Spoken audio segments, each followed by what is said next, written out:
పట్టణంలో జనక మహారాజు తన కూతురికి శివధన యాగాన్ని ఏర్పాటు చేసి సీతా స్వయంవరం ఏర్పాటు చేశారు.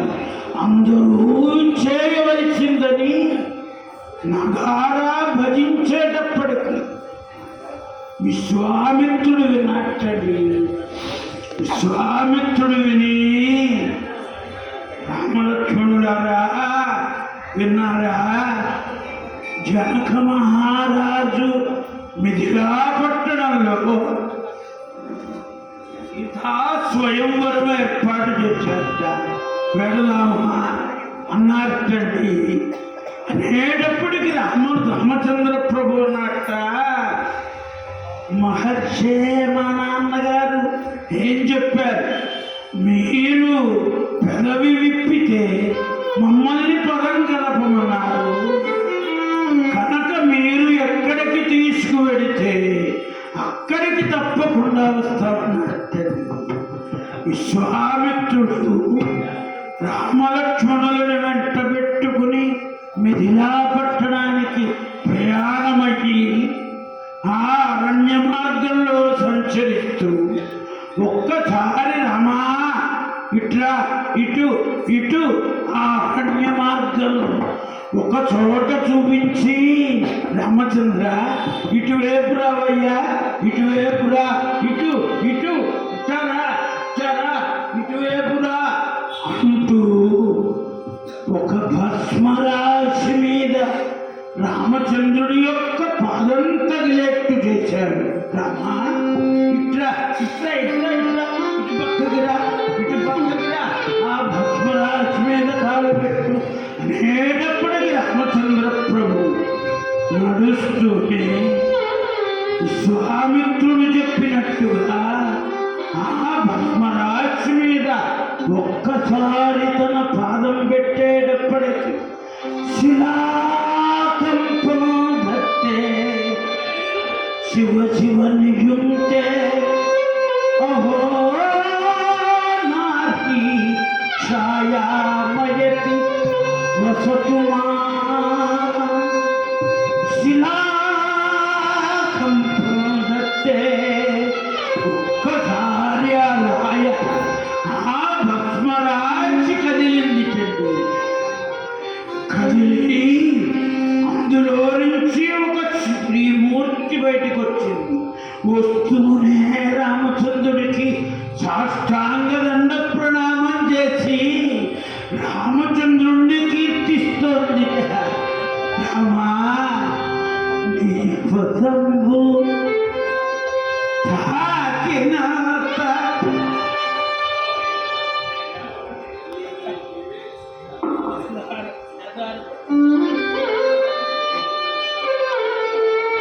నీ పదంబు తాకినాక నేపథి ప్రణయితి రామా శ్రీపతి నీ మహిమ భోగజ శివునికైన భూతనామ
నీ పదంబు తాకినంత ఒక్కసారి రామా నీ పదం తాకగానే నేను పవిత్రురాలైపోయా రామా కరుణించావా అంటూ ప్రార్థన చేస్తూ ఉంటే గౌతమ మహర్షి వచ్చి ఒక్కసారి ఆమె చిటికెన వేలు పట్టుకుని ఆ గౌతమ మహర్షి అలా తీసుకుని వెళ్ళిపోతున్నాడు.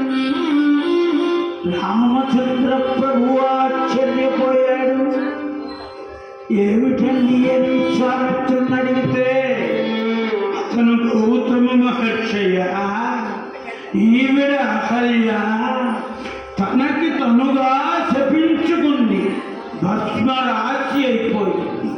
ఆ భస్మరాశి ధర్మదేవత వచ్చి నన్నంటూ వరకు భస్మరాశిగా ఉంటానంది కనుక భస్మరాశి అయిపోయింది. ధర్మాత్ముడు అయిన నీ వచ్చావు, ఒక్క పాదంతో అలా పెట్టావు, పెట్టేటప్పటికి లేచిందయ్యా. ఆవిడ పేరు అహల్య. ఆ తీసుకెళ్ళిన ఆయన ఆవిడ భర్త గౌతమ మహర్షి అన్నారండి. ఇట్లా కథంతా చెప్పుకుంటూ ఎప్పుడైతే మిథిలాపట్టణం చేరారో ఆ మిథిలాపట్టణంలో అప్పటికే ఎంతో మంది రాజులు వచ్చేసారు. స్వయంవర సభ అన్ని గెస్ట్ హౌస్లు నిండిపోయినాయి. చిట్ట చివరికి మిథిలాపట్టణంలో వాకిట్లో అరుగులన్నీ ఊడ్చి మంచి మంచి పరుపులేసి రాజులకు ఇచ్చారు. రాజులంతా కూడా అరుగుల మీద పడుకున్నారు. విశ్వామిత్ర మహర్షి వస్తున్నారని జనక మహారాజుకి తెలిసింది తండ్రి. జనక మహారాజు భార్యతో కూడి భక్తులు కలిసంతో నీళ్లు తీసుకుని ఆ విశ్వామిత్ర మహర్షికి ఎదురేగి విశ్వామిత్ర మహర్షిని పాద ప్రక్షాళన చేసి ఆ పాద ప్రక్షాళన చేసిన జలాన్ని మీద జల్లుకుంటూ తల మీద జల్లుకుంటూ ఒక్కసారి పాద ప్రక్షాళన చేయటం కోసం చేస్తూ ఆ జనక మహారాజు వెనక ఉన్న రామచంద్ర ప్రభువుని చూచారు. ఎప్పుడైతే జనక మహారాజు విశ్వామిత్రుడు వెనక ఉన్న రామచంద్ర ప్రభువుని చూశాడు, దేవానికి తగిలిన చేపలాగా జనక మహారాజు యొక్క చూపు రామచంద్రుడి యొక్క ముఖాల మీద సౌందర్య రాశి మీద పడ్డది. ఎంతసేపు కలల్చకుండా అట్లా రామచంద్రుడినే చూస్తూ ఉన్నాడు. కాళ్ళు వెలగట్ల కడక్కపోయేటప్పుడు విశ్వామిత్రుడు ఇట్లా అన్నట్టు, ఏమయ్యో జనక మహారాజా కాళ్ళు కడుకున్నాడు అన్నాడు. అనేటప్పుడు కాళ్ళు వెలిగెత్తండి. అప్పుడే జనక మహారాజు ఎప్పుడైతే రామప్రభువుని చూశాడో విశ్వామిత్ర మహర్షి చెప్పాడు,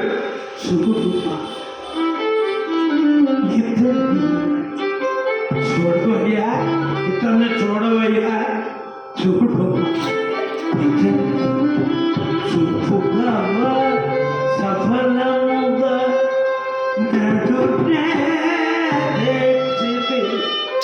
నీకు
పురుషోత్తమానితడు నీకోసమే తెచ్చానయ్యా అనేటప్పటికీ జనక మహారాజు ఈ విశ్వామిత్రుడిని రామలక్ష్మణులిద్దరిని కూడా ప్రత్యేక విడిది గృహానికి తీసుకెళ్ళేటండి. తీసుకెళ్ళేటప్పటికీ ఈ నాపరాల మీద పడుకున్న రాజులంతా అనుకుంటున్నారట, వీరే ఇందాకే చెప్పాను కదా, మనం వచ్చినప్పుడు ఎప్పుడైనా కాళ్ళు కడిగారా? చిట్ట చివరికి ముసలాయన ఎవరు ఇద్దరిని తీసుకొచ్చాడు. మనందరికీ ముందొచ్చిన వాళ్ళకి ఈ నాపరాళ్ళ మీద పరిపేసి పడుకోమన్నారు. ఈ ఇద్దరు పిల్లలకి ఆ ముసలాయనికి స్పెషల్ గెస్ట్ హౌస్ ఏర్పాటు చేశారు. ఇది ఏదో ఆల్రెడీ సెలెక్టెడ్ ఇంటర్వ్యూ వల్లే ఉందిరా, ముందే నిర్ణయించుకున్నారు అని వీళ్ళల్లో వీళ్ళు మాట్లాడుకుంటున్నారు. అది మరునాటి ఉదయం 54 దేశాల రాజులు వచ్చారు. సీతా స్వయంవర అంతా వచ్చి కూర్చున్నారండి. ఎట్లా ఉంది ఆ సభ? జంజాల పాపయ్య శాస్త్రి గారు గుంటూరు వాస్తవ్యం కరుణశ్రీ గారు రాశారు. ఇలా బారులు తీర్చి భూపతులు గంగలు గద్దెల మీద కూర్చున్నారు. పాపయ్య శాస్త్రి గారు ఆ సీతా స్వయంవర సభని వర్ణిస్తున్నారటండి. బారులు తీర్చి భూపతులు గంగలు గద్దెల మీద కూర్చున్నారు. వెలుంగు చూడే నయనం పులముందొక విల్లు శృంగార మధురిక మాలిక కొని శృంగార మధురిక మాలిక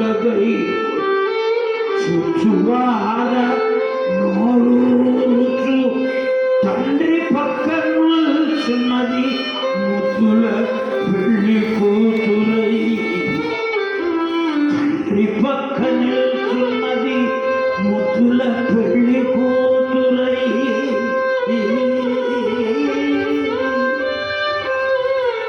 8,000 మంది 5,000 మంది భటులు 8 చక్రాల బండి మీద ఆ శివధనస్సుని తోచుకొస్తుంటే 54 దేశాల ప్రతినిధులు అలా కూర్చున్నట్టండి. సీతమ్మ తల్లి ఒక శృంగార మాలికని పట్టుకుని 7 ఏళ్ల పిల్ల తండ్రి పక్క నిల్చున్నది ముద్దుల పెళ్లి కూతురై.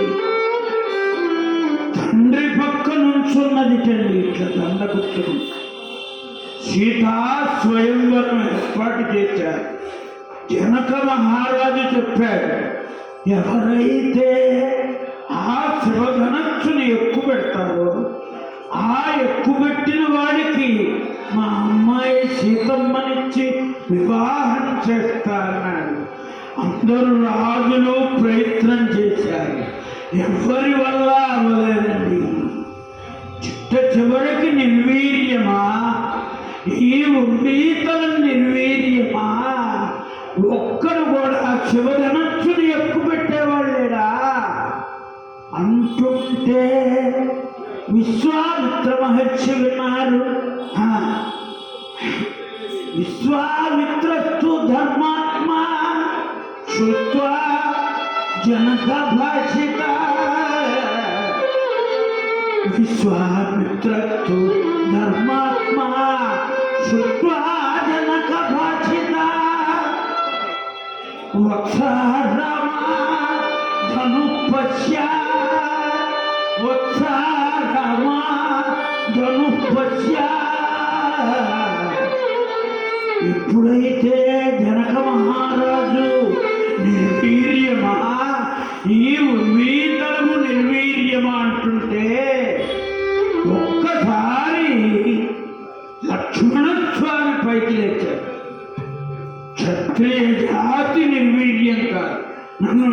నిలబడతారా? లేస్తే విశ్వామిత్రుడు, లక్ష్మణ కూర్చో కూర్చో. విశ్వామిత్రస్తు ధర్మాత్మా శుత్వా జనక భాషిత వత్సారామ ధనుపక్ష. హే రామచంద్ర, ఒక్కసారి ధనుపక్ష ధనస్సుని చూడవయ్యా అంటే రామచంద్ర ప్రభు లేచి విశ్వామిత్రుడికి పాద నమస్కారం చేసి ఆ రాజుల మధ్యలో నుంచి, ఆ స్వయంవర సభ మధ్యలో నుంచి అట్లా నడుస్తూ వెళుతుంటే ఈ రాజులంతా అనుకుంటున్నట్ట, ఏమి కోమలాకారుడు, విల్లెత్తని మానని గాని సీతకితడు తగునోచు కెల్మోచువారు.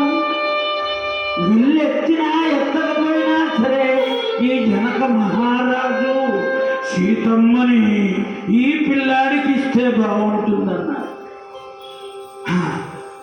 ఏ పుట్టలో ఏ పామున్నదో ఎంచి చూడగా ఏమి చేయుదమో. నేడు క్షత్రియ గౌరవము నిలప పుట్టిన భగవంతుడే ఇతన్ని పంపినారేమో. భగవంతుడే ఈ అబ్బాయిని పంపించుంటాడు. క్షత్రియ జాతి గౌరవం నిలబెట్టడానికి ఇతన్ని పంపించుంటాడు. విల్లెత్తని మానని గాని సీతకితడు తగునంచు కెల్పోచువారు. అట్లా నడిచి వెళుతుంటే రామచంద్ర ప్రభు చూసిన వాళ్ళంతా ఈ పిల్లవాడిని కన్న తల్లిదండ్రులు ఎంత గొప్పవాళ్ళు కదా. కన్న తల్లిదండ్రులే కాదు, ఈ రాజసభలో, ఈ స్వయంవర సభలో చూసిన వాళ్ళెంత గొప్పవాళ్ళు, ఎంత దృష్టవంతులో అని వీళ్ళలో వీళ్ళు అనుకుంటున్నారట. కన్నా వాళ్ళు ఎంత ధన్యులో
చాలా హారం మెడలో వేలాడుతోంది తల్లి.